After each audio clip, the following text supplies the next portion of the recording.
세계적 지도자 김대중 대통령 동교동 사저 문화 역사 공공공간으로 조성합시다. 김대중 정신 배움터로 만듭시다. 1948년 8월 15일 정부 수립 이후 우리 대한민국은 초대 이승만 대통령부터 현재 윤석열 대통령까지 13명의 전현직 대통령이 있습니다. 한국 현대사 영역의 세월을 함께한 자랑스럽던 부끄럽던 우리의 역사입니다. 자랑스러운 역사는 자랑스러운 대로, 부끄러운 역사는 부끄러운 대로 감출 수도 지울 수도 없는 있는 그대로의 우리의 역사입니다.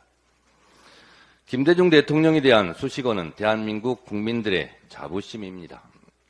지금처럼 비상경제 상황이고 정치, 경제, 외교, 안보, 국방, 남북관계 모두가 파탄난 이 지경에는 김대중 대통령이 더욱 생각이 나고 그립습니다.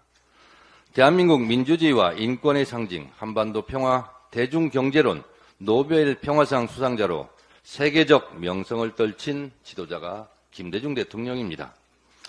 IMF 시절보다 더 어렵다고 국민들이 아우성이 높으니 김대중 대통령이 더욱더 생각이 납니다.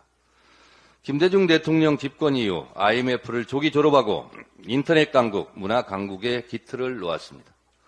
초고속 인터넷 망할까라 코로나19 시기에 QR코드로 상징되듯 코로나 감염 경로 추정 능력을 발휘해 방역 선진국의 면모를 과시했고 지원은 하되 간섭은 하지 말라는 문화예술 정책의 대전환으로 작품에 대한 가위질이 금지되고 문화예술인들의 창의적 상상력의 나래를 마음껏 펼치게 했습니다.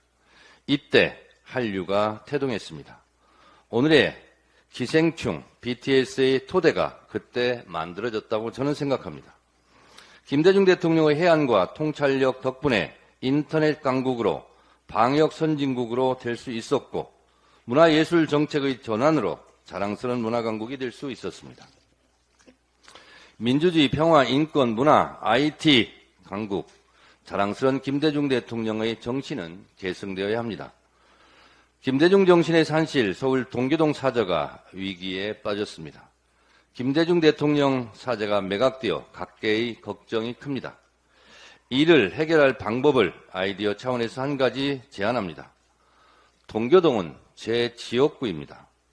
큰 도로에서 동교동 사저로 들어가기 전 작은 공간에 평화공원이 조성되어 있습니다. 여기 보시면 동교동 사저가 있고 큰 도로가 있고 이 사이에 507.9제곱미터 이 공간을 국비와 서울시비를 투입해 이미 평화공원 공공의 공간으로 조성한 바 있습니다.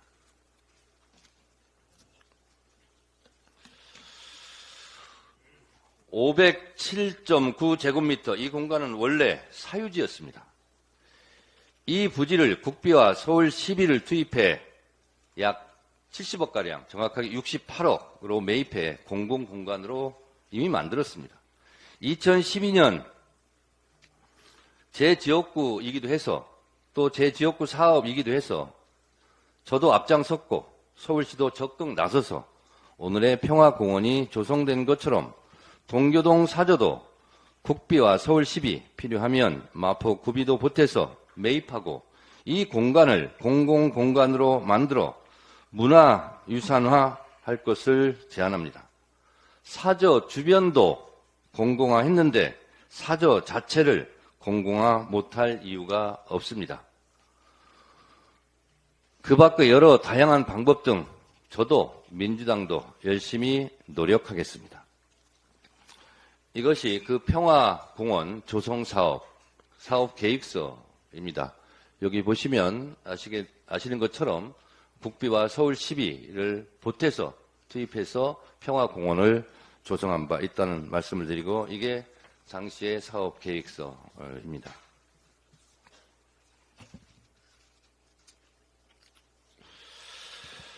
김대중 대통령은 한국 현대사 대한민국의 자산이고 그 정신이 대한민국의 공익과 국익에도 맞닿아 있는 만큼 김대중 대통령 사저를 대한민국 공공재산, 문화 역사의 산실로 만드는 것이 옳다고 생각합니다. 역사를 잊은 민족에게 미래는 없다고 했습니다. 역사는 지울 수도 없고 새로 꾸며낼 수도 없습니다. 자랑스러운 김대중 정신의 산실 동교동 사저가 김대중 정신을 배우고 기리는 역사 문화의 현장으로 기능하길 바랍니다. 김대중 정신이 개인의 소유물이 아니듯 김대중 정신의 산실 동교동 사저도 공공재의 의미를 살려야 한다고 생각합니다. 김대중 대통령 김대중 대통령 사저 앞 평화공원처럼 동교동 사저도 국가기관이 나서서 역사의 맥을 이어 나갑시다.